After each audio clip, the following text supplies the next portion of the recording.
Hey! Welcome back. Ba-dum-bum-bum-bum-bum-bum. It's Inferno, Inferno, ba-dum-bum-bum-bum-bum. So today we're talking about Cantos 20 and 21, which includes the Soothsayers, who have their heads on backwards.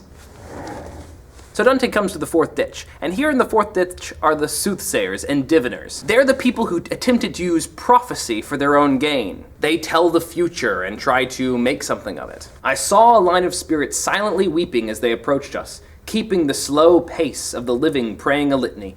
And as my line of vision dropped below their heads, I saw they were horribly distorted between the chin and where the chest should go. Each head was turned to the rear, and thus contorted that they all were walking backward bit by bit, for their power to look before them had been thwarted. They always tried to foretell the future inappropriately, and now their heads are twisted around, so they're forever looking behind them. Dante is horrified by this, and he responds by weeping. So may God bestow the fruits of your reading. Try to imagine yourself, reader, in my state, and ask how I could keep my own cheeks dry when confronted close at hand with such a fate, our forms so twisted that their tears rolled down to the cleft where two buttocks separate. I leaned my face upon the projecting stone and let my tears flow down, till my guide said, I see the fools still claim you for their own. Here piety lives when pity is truly dead. What is more wicked than spurning God's command to heed the promptings of one heart instead? So Dante becomes consumed by grief and leans over and begins to weep.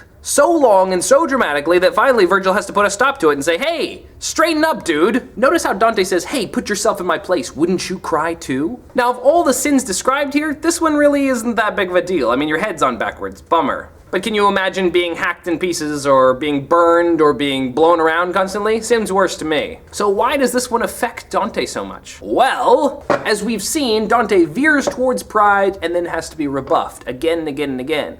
Every time Dante really starts thinking he's doing a great job and being like, yeah, I'm awesome, he gets corrected. This is a second instance. In the last canto, Dante was veering into the prophetic voice, and here he sees the inappropriate use of prophecy and where it gets you. Dante is reminded that his own voice can be used inappropriately if he lets it. Virgil points out several significant soothsayers, including Tiresias. Tiresias is the famous prophet from the Oedipus stories. We get a strange backstory on him here as well, how he gained the gift of prophecy. Then we see something really strange, because Dante begins to tell about his hometown of Mantua and where it got its name, and he describes in depth its origin.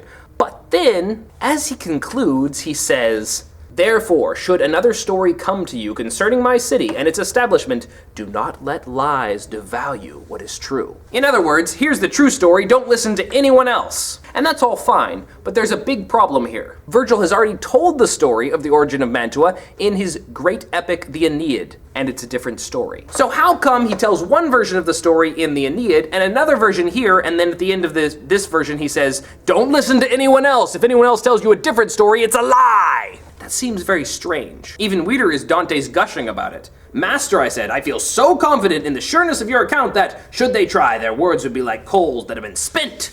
In other words, of course you're right, you're always right, Virgil! But that's odd, because Dante has already read and praised the Aeneid before, and here he's accepting a different account, and he's accepting this very strange insistence that this is the one and true account and all the other accounts are lies. Maybe this hints at the danger of who you listen to. Make sure that you're listening carefully. Maybe also because it's Virgil being untrustworthy here, it's Dante pointing out again that poetry doesn't always save you, or always guide you exactly correctly. Also, prophets are validated by how true their stories are. So you should be careful to only listen to people who tell the truth. Now, Canto 21, we come to the next ditch, the Grafters. And Dante is once again going to shift his voice. We went from bridge to bridge, exchanging talk of which my comedy does not wish to sing.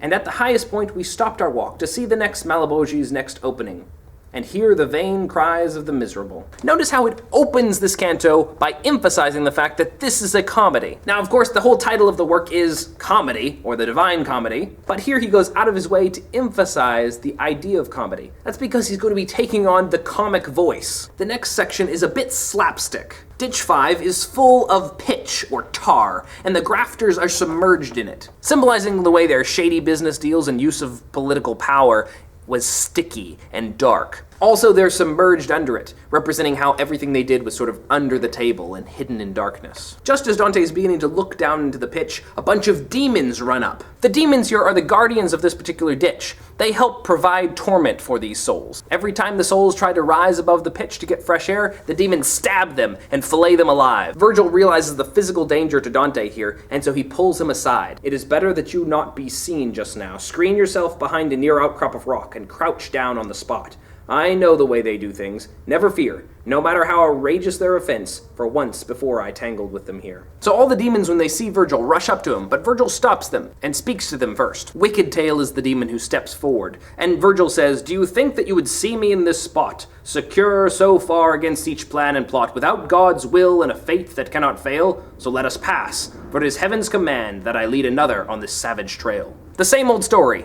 Virgil says, it's divine will, you've got to let us pass, and the guardians do. But this time, they're a bit more wily about it. And so Virgil calls Dante back up to him, and the two begin to move forward. But Dante's still scared, and the demons are still very threatening. They all threaten a poke or two with their spears and forks. The leader of the demons stops them, however, and then turns and says, "It is impossible to go along this crag, for the sixth arch is long gone. It's lying in pieces in the pit below.